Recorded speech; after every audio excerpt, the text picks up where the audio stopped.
चलिए आपके जरिए अपडेट हम अपने दर्शकों तक पहुंचाएंगे और सहयोगी अरुण लगातार हमारे साथ बने हुए हैं, आगे भी हम अपडेट अपने दर्शकों तक पहुंचाएंगे। लेकिन इस वक्त मैंने फिर जैसे जिक्र किया, बात सारी विधानसभा पहुंचने की है। सीधे एक बार फिर विधानसभा परिसर आपको लिए चलते हैं और खास मेहमान लगातार हमारे साथ बने हुए हैं। और मैं वापस अक्षत जी आपके पास आना चाहूंगा। ग्वालियर चंबल की राजनीति यानी महल, चाहे वो राजमाता सिंधिया रही हो, चाहे माधवराव सिंधिया रहे हो, चाहे ज्योतिरादित्य सिंधिया हो, और भाजपा की कार्यशैली मतलब संगठन। अब ये नतीजे क्या ये भी बताएंगे कि महल का प्रभाव ग्वालियर चंबल की राजनीति में ज्यादा होता है या भाजपा की कार्यशैली अब ज्यादा नजर आती है? इसे कैसे देख रहे हैं अक्षत जी?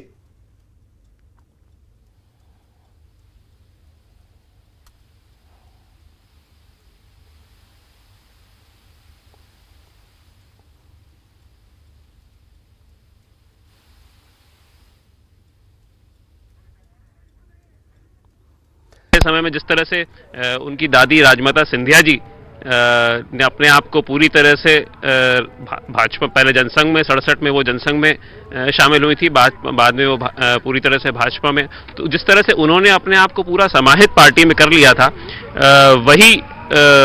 वही रास्ता ज्योतिरादित्य सिंधिया को भी अख्तियार करना पड़ेगा।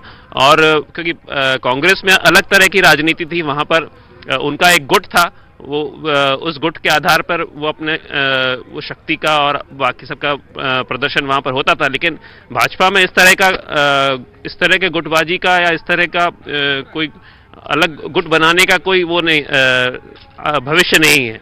इसलिए वो जितना अपने आप को उसमें समाहित कर पाएंगे पार्टी में, वही उनके लिए भविष्य के लिए सबसे अच्छा रहेगा। यहाँ पर सबसे देखने वाली बात यह है कि ये पूरा चुनाव जो है वो पर्सनैलिटी सेंट्रिक ज्यादा हो गया था। पॉलिसीज से जो सबने अपने अपने घोषणा पत्र जारी किए थे, लेकिन पॉलिसीज पर बातचीत कम होकर पर्सनैलिटीज पर ज्यादा केंद्रित हो गया था।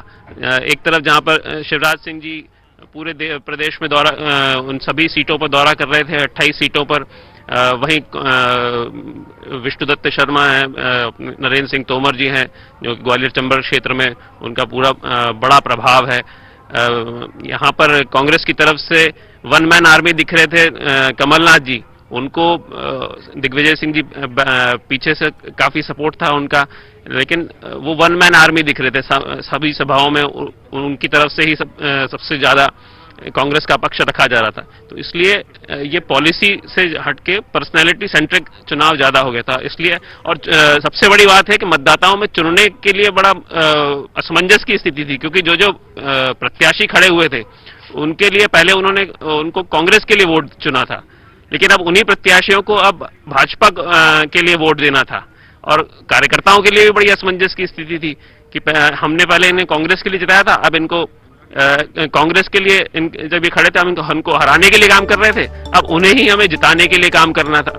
तो ये मतदाताओं के लिए बड़ा अपने विवेक को एक पैमाने पर रखने वाला चुनाव था, जिसमें कि उन्हें एक तरफ जो परिस्थितियां विपरीत थी, अब दूसरी परिस्थिति में उनको उसको चुनना, उस व्यक्ति को चुनना था कि हम पहले जैसे चुन चुके हैं दूसरी पार्टी के लिए, अब हमें दूसरी पार्टी के लिए चुनना है। तो ये चुनाव बड़ा इस मामले में बड़ा रोमांचक भी रहा और मतदाताओं के विवेक की परीक्षा लेने वाला भी रहा। जी जी, लोकतंत्र में हम व्यक्ति चुन रहे थे और